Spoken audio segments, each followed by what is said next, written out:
bueno, creo que están apuntados un poco todos los puntos que se han tratado y me gustaría que entráramos en el debate. Va a hablar primero José Antonio Castro.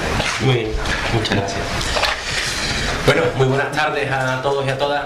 Quiero agradecer primero a las comisiones obreras por organizar este encuentro en un momento clave. Es necesario que haya una reflexión lo más compartida posible y que la participación de los trabajadores y las trabajadoras en este momento tan trascendente pues sea patente, protagonista, cosa que hasta ahora con los problemas que está habiendo fundamentalmente derivados del convenio y los conflictos pues está haciendo muy complicado. Y gracias por supuesto por invitarnos a Izquierda Unida. Me gustaría haber llegado antes, no he podido, he tenido otras cuestiones, pero escuchando todas las intervenciones me reafirmo en algo que puede parecer un poco duro, ¿no? Porque si bien la crisis nos está trayendo situaciones muy dramáticas, muy jodidas, desmantelamiento a mí no me gusta decir el estado del bienestar, de las relaciones socioeconómicas y laborales que conocíamos hasta ahora, la pérdida de derechos, el riesgo, la puesta en riesgo de todo lo que es lo público. En algunas ocasiones yo he dicho bienvenida a la crisis. Bienvenida a la crisis. Ojalá no hubiera llegado, pero ya que ha venido, se han puesto sobre la mesa situaciones que estaban ahí y que eran intocables. Situaciones que estaban ahí hace 5 años, hace 10 años, hace 15 años, a lo mejor hace 20 años. Esta casa tiene 25, tampoco puede dar para mucho más. Y hablábamos antes de la contradicción que resulta el movimiento tan interesante, importante de los trabajadores y las trabajadoras de Canal Nou 3 días antes de que chaparan, de que cerraran Canal Nou y los echaran a todos a su casa, ¿no? Por lo tanto, si mañana vinieran brotes verdes, si esos brotes verdes no se los comieran los 4 de siempre y volviera el empleo, espero que todos seamos conscientes de que las cosas tal como se vinieron haciendo no se pueden volver a repetir y que hay cuestiones que aunque vuelva a una situación económica que podamos considerar como óptima para la clase trabajadora, estoy hablando, no para los que ganan, estemos en crisis o estemos en situación de vaca gorda, pues ya digo, no se vuelvan a repetir. En cuanto a la RTVA y su futuro, sabéis que ahora hay una situación después del 25 de marzo del 2012 distinta. Hay un gobierno de coalición que, por cierto, yo nunca he caracterizado como un gobierno de izquierda, llamarle de progreso, llamarle... Pero tenemos un programa muy mínimo de cuestiones muy concretas que creíamos que eran necesarias para poder intervenir, hablo desde el punto de vista de Izquierda Unida, en la política andaluza, pero no estamos tomando decisiones radicales y drásticas que nos sitúen de una manera clara, porque jugamos dos, fuera de lo que ahora mismo nos subyuga, nos supedita a todo, a un gobierno, a una empresa pública como esta o a una empresa privada, y que por cierto consagraba, como todas las leyes que se han ido aprobando, la ley audiovisual del Estado, y es que todos nos regimos por el cumplimiento del sacrosanto déficit, el cumplimiento del artículo 135 de la Constitución y por lo tanto de la Ley de Estabilidad Presupuestaria, que no tiene en cuenta el servicio público, que por otra parte, por su propia definición en muchos casos, se dice que tiene que ser incluso deficitario en lo económico, que por eso es un servicio público. Bien, la situación financiera de la RTVA quizás habría que distinguir entre la que nos encontramos ahora, es decir, el déficit que podemos ir acumulando ahora y el déficit que nos venimos encontrando acumulado y que es una losa que viene arrastrando la RTVA. Para Izquierda Unida, partimos que fundamentalmente ha habido una mala gestión en esta empresa. Fundamentalmente. Y siempre nos hemos preguntado quién controla a la dirección de la RTVA. ¿Lo hace el Consejo de Administración? No. ¿Lo hace la Comisión de Seguimiento de la RTVA y sus sociedades filiales en el Parlamento? No. Podríamos decir, por lo que yo he percibido hasta ahora, que entre la dirección de la RTVA y su gestión hay solamente un centro de rendición de cuentas, que no fiscalizador, porque en todo caso, una vez que se rinden cuentas, se orienta o reorienta los movimientos de la dirección, que es directamente con el gobierno andaluz. Por lo tanto, una de las cuestiones que habrá que mejorar o garantizar es que la fiscalización, el control de la gestión de esta empresa se garantice, sea efectivo. Antes habéis hablado, por ejemplo, de la necesidad no solamente de reducir el Consejo de Administración, que ahora podré entrar en ello, sino de la presencia en el Consejo de Administración de los verdaderos propietarios de la RTVA, que son los andaluces, ¿no? Bueno, eso está bien, yo lo comparto. Pero tendremos que generar eso, no sé cómo denominarlo, movimiento popular, poder popular, sociedad organizada y consciente de lo que hace, porque claro, en las cajas de ahorro, se me ocurre, también había impositores que eran los supuestos propietarios, todos sabemos, ¿no?, cómo se eligen y elegían los impositores, el papel que jugaban. Es decir, que el reto que tenemos no es democratizar la RTVA. Esto que tenemos un reto ideológico mucho más amplio en el cual tendremos que insertar a la RTVA. Para no enrollarme, perdón, ya se me estaba yendo la pinza.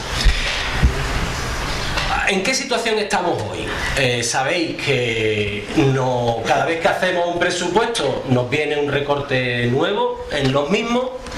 Este año para el presupuesto de la Junta de Andalucía ha sido de 1.220 millones y por lo tanto un recorte que se traslada a lo que son los programas, las políticas, las consejerías, sector público de la Junta, con una serie de criterios, evidentemente, intentando no lesionar pues, empleo, etcétera, etcétera. Hubo un primer planteamiento, que era aplicar ese recorte al sector público de manera lineal, en empleo y sueldo, algo que después de mucho debate pues convenimos en que no era lo más conveniente, valga la redundancia, y dijimos, se refleja en los presupuestos un recorte que es el mismo a todo el sector público, es decir, a todas las empresas, fundaciones, consorcios, organismos autónomos, etcétera, etcétera, y a partir de ahí, creo que lo decía alguien esta mañana, en un plazo determinado que viene en la ley de presupuestos, cada empresa nos debe de traer un plan de ajuste. Y ahí Izquierda Unida fue clara, y seguimos siendo claros. El plan de ajuste desde nuestro punto de vista ni puede ser un recorte lineal de lo que siempre se tira, ni puede ser una decisión unilateral de las direcciones o consejerías. Tiene que ser primero algo participado, fundamentalmente ¿con quién? Con los representantes de los trabajadores y trabajadoras. Y segundo lugar, nosotros teníamos una experiencia, lo que hemos hecho en el sector público que nos ha tocado donde gobierna Izquierda Unida, las consejerías donde estamos. ¿Y nosotros qué hemos hecho? Primero, revisar las plantillas, la RPT que tienen, las funciones que cumplen y el número de directivos o cargos de dirección. Y la relación entre cargos directivos y número de trabajadores y funciones. Eso es un primer elemento que hay que revisar.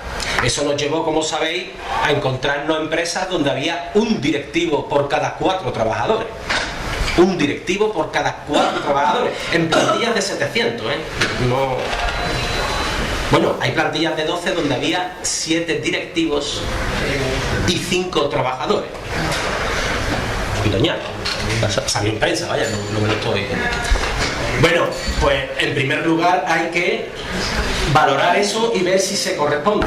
Segundo nivel, lo salarial. Hicimos un esfuerzo porque se aplicara de manera lineal a todo el sector público algo, y es que nadie cobre más que en este caso la presidenta de la Junta de Andalucía. Sabéis que ha habido una excepción y os ha tocado a vosotros, una excepción que no ha contado con nuestro voto favorable, más al contrario en el Parlamento, y que no entendemos y no compartimos. Ayer salía una entrevista a Joaquín Durán y yo no comparto lo que dice. Él habla del nivel salarial que hay en el mercado. ¿Cuál es el nivel salarial del mercado de una presidenta de la Junta de Andalucía? Que es hasta 24 horas al día. ¿Por qué no va a ser el precio de mercado de una empresa pública de un director de empresa? También hay un elemento que no hemos encontrado y que yo no sé. A mí me gustaría poder hacerlo directamente para contrastarlo aquí. Yo no sé, aquí hay 1.400 y pico, 1.500, no lo sé cuántos trabajadores. La primera pregunta, bueno, 1.400 y pico de plantilla, porque después hay otros trabajadores que no son de plantilla. ¿Eso es suficiente para hacer todo lo que tiene que hacer la RTVA? A que nos lo preguntemos. ¿Está sobredimensionado de alguna manera? No. ¿Dónde falta? ¿Dónde sobra? Porque la Junta de Andalucía en el sector público nos encontramos sectores sobredimensionados. Y hay que decirlo, gente que no hacen o hace muy poco, y otros ámbitos donde están que no dan abasto y que necesitan de trabajadores. Nosotros hemos planteado la posibilidad de que después del estudio que hagamos personalizado una a una, pueda haber intercambio, aunque parece que es muy complicado. Bueno, vamos a verlo. Con esto, ¿qué quiero decir? Que cuando hemos revisado la RPT, hemos encontrado gente que no sabemos cómo entrar. No digo que en la RTVA haya gente que no sabemos cómo haya entrado porque no lo hemos analizado, pero habría que analizarlo. Y si hay gente que ha entrado a dedo, aunque cumpla funciones, tiene que salir. Tiene que salir. Nosotros hemos despedido a 67 personas y está denunciada la Junta de Andalucía de la empresa pública de Solar Andalucía, que ya no se llama así. ¿Por qué? Porque no se sabía cómo habían entrado. Bueno, algunos sí, algunos habían entrado de cargo de confianza. Había acabado el periodo y se le había hecho indefinido, se le había hecho indefinido y se le había puesto como alto cargo. Eso no es de recibo.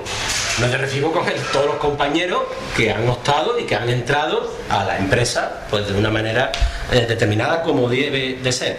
Y por otro lado, las externalizaciones.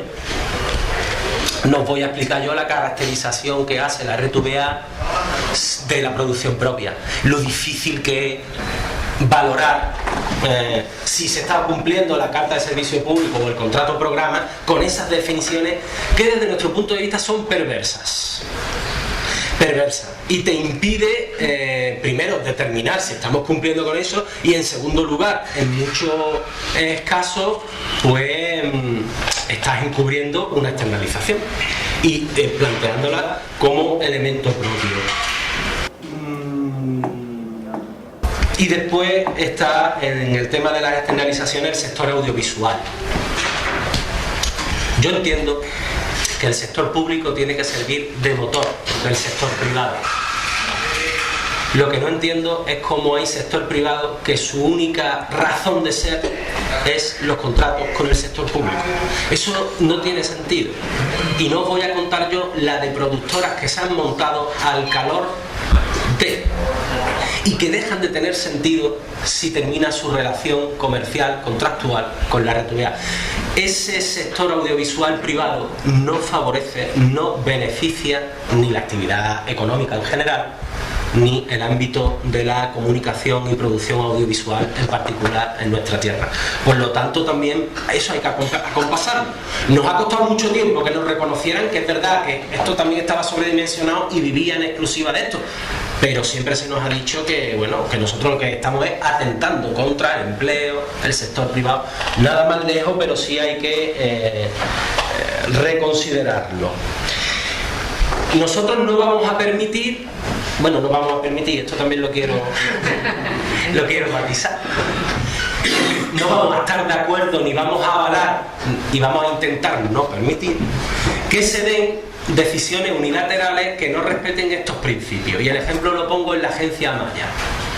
EGMASA y la Agencia Andaluza del Agua, que sabéis que se unificaron y que en virtud de lo que hemos dicho antes en el presupuesto, los representantes de los trabajadores tuvieron hace poco una propuesta del Consejo Rector de la agencia por la cual había recortes lineales a los trabajadores, solamente a los trabajadores, que es el inmenso grueso de la plantilla, de jornada y de salario, además de en los trabajadores del Infoca, que era más peligroso la disminución del periodo de contratación que tenía. Estaba entre el 6 y el 8% menos de jornada y de salario.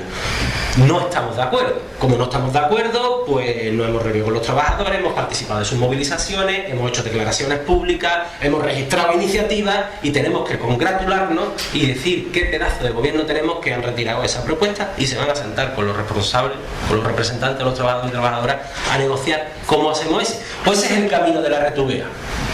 Y es lo que estamos hablando con nuestros socios, con el PSOE, ahora lo podrá decir el compañero. No es fácil obtener información global, amplia, fidedigna de esta empresa.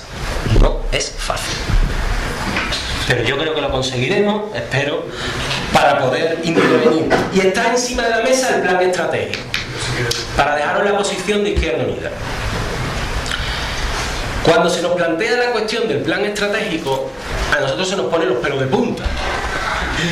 ¿Por qué? Porque hasta ahora los planes estratégicos, eso hay varias películas norteamericanas que nos enseñan cómo qué es, pues hasta ahora lo que es un estudio meramente económico, financiero, de la viabilidad de las empresas y con recetas que todos conocemos, neoliberales. Te doy el plan estratégico. Cuánto personal tienes que reducir, los niveles salariales, y en 3 años eres viable económicamente. Por eso nos pusimos nerviosos. Ya nos plantean que evidentemente el plan estratégico se hace en una situación muy compleja, en lo económico, en lo financiero, y que lo tendrá que abordar. Pero que fundamentalmente lo que se pretende es ver cómo esta empresa, desde lo público, porque esa es una apuesta irrenunciable para nosotros, desde lo público, tiene la viabilidad para otros 25 años y además, pues, abordamos todos los cambios que sean necesarios para mejorar, adaptarnos, etcétera, etcétera. Bueno, si es eso, vale. Nosotros que hemos dicho que un plan estratégico no hay por qué sacarlo al sector privado. Se puede hacer desde lo público.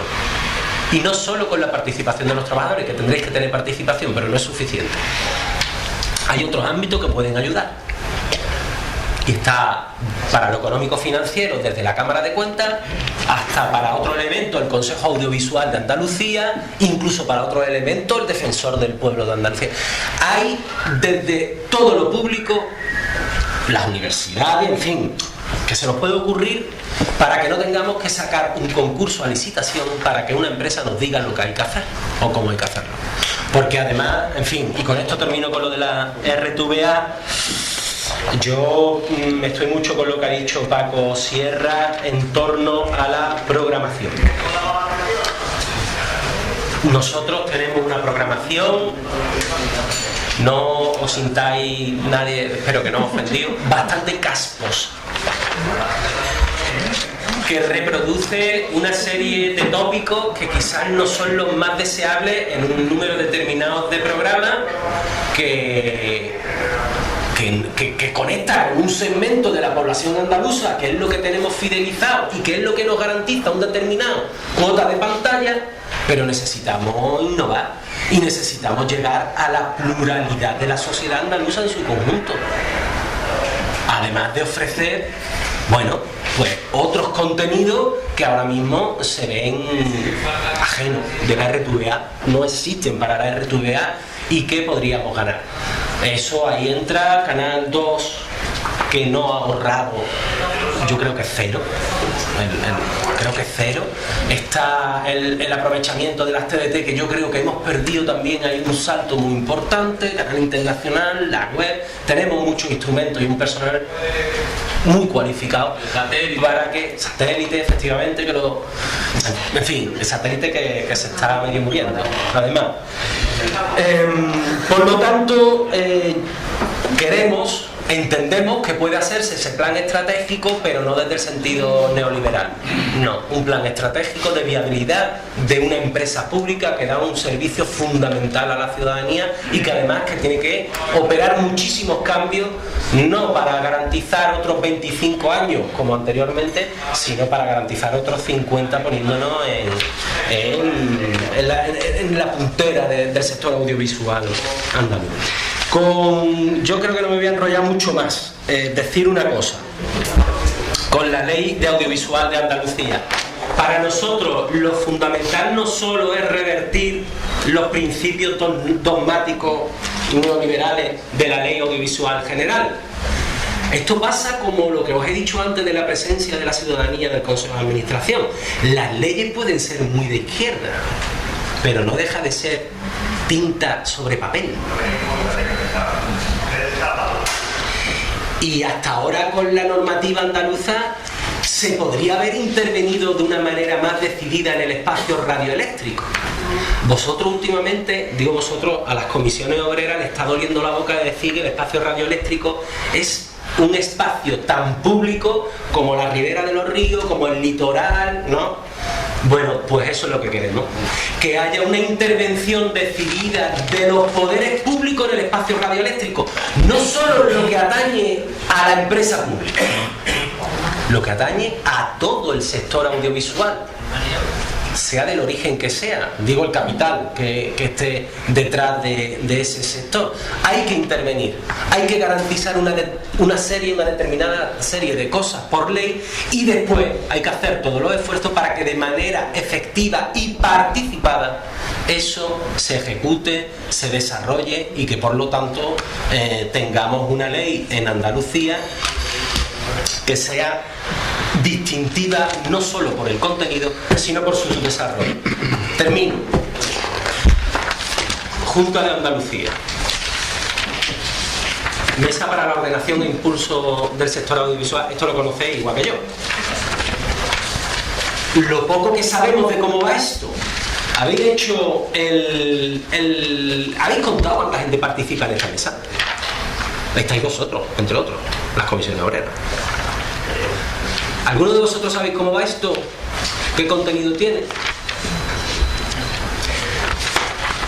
De la Junta de Andalucía, yo no sé cuántas consejerías, que eso es otra, la ley audiovisual la tenemos troceada y cada consejería tiene un chiringuito totalmente desconectado de la de al lado y por lo tanto intervienen en materia de comunicación social y de espacio audiovisual, cada una de su capa, un sayo. Eso es uno de los elementos que la ley audiovisual tiene que acabar, pero es que aquí hay Junta de Andalucía, entidades públicas, operadores de infraestructuras audiovisuales, asociaciones de operadores de radio y televisión, universidades, facultades, sector empresarial, asociaciones de periodistas y colegios profesionales, sindicatos, asociaciones de consumidores. 2 páginas, que aquí hay más de 60 organismos, organizaciones y nadie sabe nada.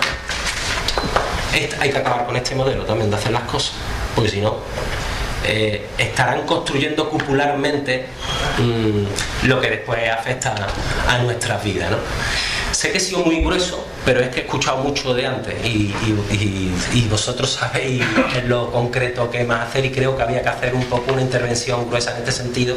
Si ahora da pie, yo contesto todo lo que y también opinaré sobre todo lo que haya posibilidad. Dejo el espacio a mi compañero. Gracias, Antonio.